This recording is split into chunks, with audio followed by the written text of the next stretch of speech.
So this is Ian. What's your favourite Welsh word?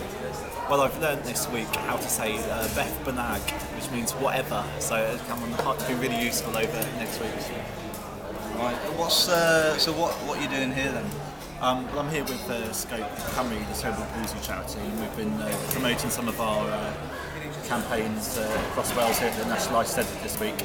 So I've got through with the odd bit of Welsh. I've learned some how to order a beer and some really useful phrases. Right, because you're from my part of the world originally, aren't you? Yeah, I'm originally a Londoner and I'm now living in South Wales.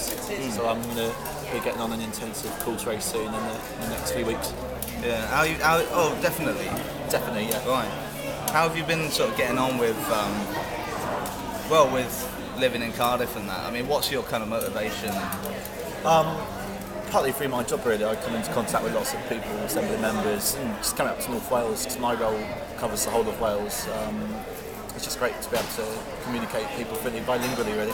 Yeah. So you're going to take the plunge at some point? Yeah, I'll probably end up ripping my hair out, but yeah, like I say, all my beth, bynnag, so I'll be able to, at least I know one word now.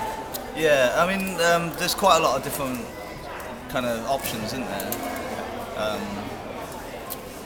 Like I've already told you my recommendation, really, what I think would work. But you kind of have to fit it like around your